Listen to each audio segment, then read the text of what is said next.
We're here today at the apiary in Trim actually. We have our smoker going here. We're going to need this for our live bees. As you can see, they're all very active today. I'll just show you a couple of hives we have here now.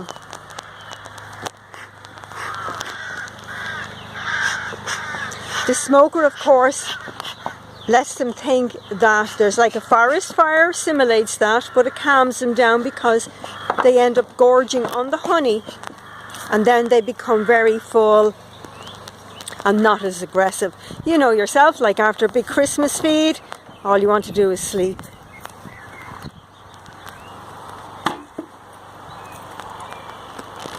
This is the full of the apiary here.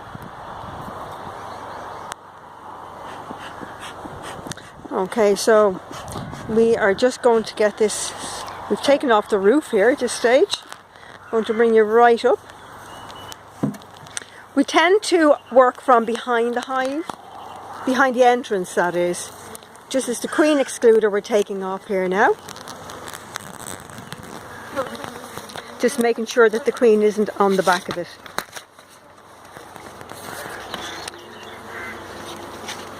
Okay, so our brilliant bees, guys, 10 facts.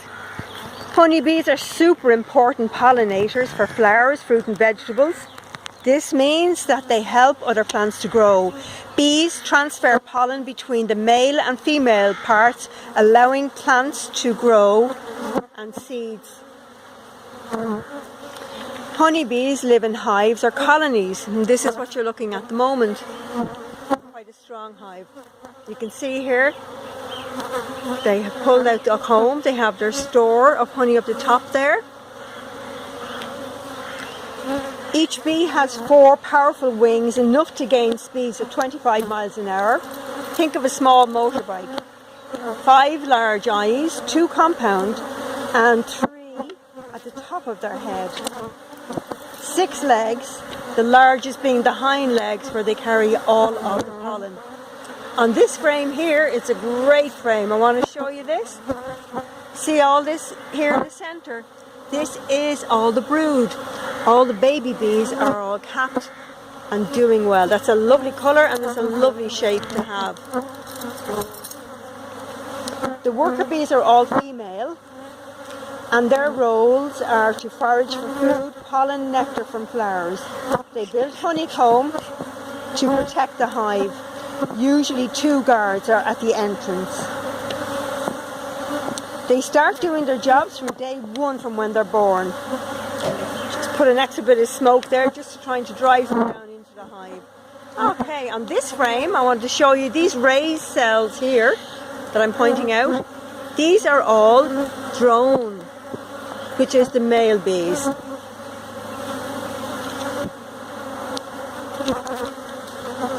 They start doing, as I said, their jobs on day 1. Workers are the only bees most people will ever see flying around outside the hive.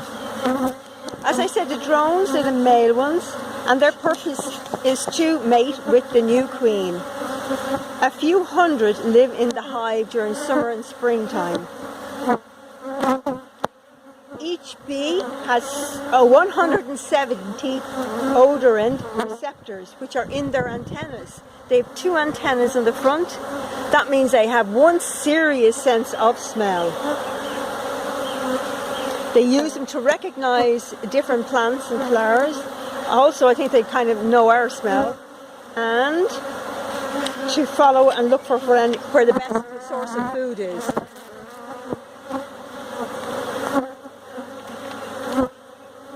Honeybees are also brilliant dancers. I'm sure you've all heard of the waggle dance. Don't see anybody doing it in there now.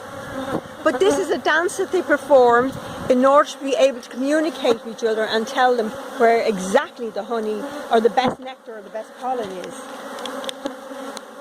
When a worker returns from the hive, it performs 2 dances. One is the round dance and the other, the round waggle dance, for food that's close by, and the other one is for further away. They do it in the figure of 8, and in the centre of the figure of 8 they waggle their abdomen ferociously. When this is done in line where the sun is, so they will be able to follow it depending on a 45-degree angle. I'm going to show you here a great example of all the drone here at the bottom. This is exactly what you want in a hive. Small percentage of drone and majority of worker bees. As I said, the worker bees do all the work, but that is a great example there. Okay, I'm hoping that we might see our queen today. I see some pollen going in there. See the pollen on the backs of the legs, guys? There we go. 2 baskets full. A couple of queen cups here. Yeah, I'm just checking to see if there's anything in them.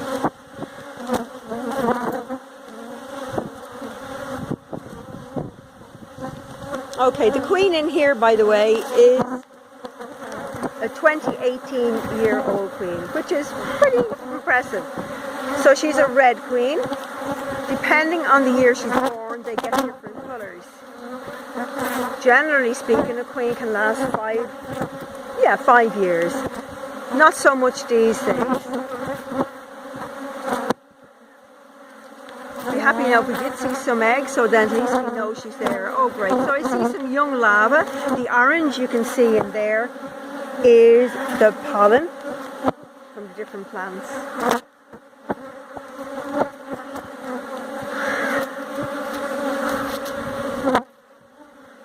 Again, young larvae. So it means that the queen is present. Now in a situation like this, they tend to run straight to the ground, as in the bottom of the hive.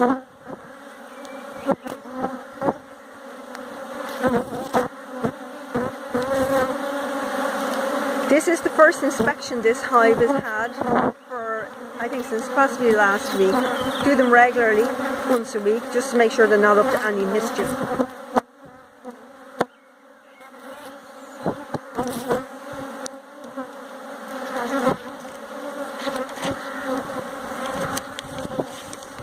Okay, so although we don't see the queen, I think we're happy enough that she is present, as I said, because we did see the young larva. When you see the young larva and it's uncapped, that means she has just... Oh, there she is! Oh, where's she going to get? Thank you. Always great to see her. There she is. A great little queen. Okay, so the queen, she runs the whole hive. Her job is to lay eggs that will grow into the hive's next generation of bees. She can lay up to 1,000 to 2,000 eggs a day during the summer months. If the queen bee dies, the workers will create a new queen by selecting one of those young larvae that you saw and will feed it royal jelly. This enables the larva to develop into a fertile queen. The queen also produces chemicals, and this is how she controls her hive. She has a very strong hormone. Okay, so we are now up at the super section. This is where we have the queen excluder on here. It stops the queen from going up, so she can't lay any eggs up here. But the workers put the honey up here. So this here is the nectar just going in. There's a process involved. When the honeybee brings back nectar, he has to add an enzyme to change the chemical basis, if you like, of nectar into honey. That's just the start of the conversion. The second part then, of course, is because nectar is, about 70 or 90% water, they have to reduce that right down. So the average worker bee lives for just 6 weeks. During this time, she produces a twelfth of a teaspoon of honey. So what are these buzzing buds most famous for? As I said, honey, delicious honey.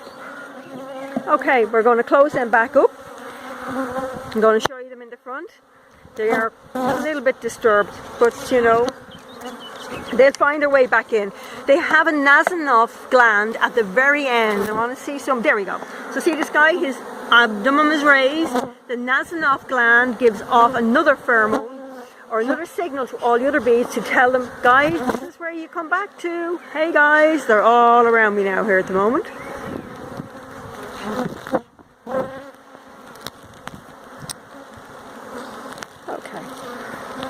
Okay, so guys, sadly, over the past 15 years, colonies of bees have been disappearing under the pressure and under serious pressure to survive. With the lack of flowers and the intense farming, pesticides and disease, also something referred to as colony collapse disorder. Billions of honeybees across the world are leaving their hives and never going back. In some cases up to 90% are disappearing. So next time you see a bee, let her get on with her work. Better still, if you can plant more flowers, such as the likes of bluebells, borage, phacelia, dandelions. They love all of these, ones that they can access either. Also, be sure to choose your local honey too, which is the best for you, and it also supports your local bees. Thanks very much, guys. I'm going to give it over to the bees and say thank you very much again.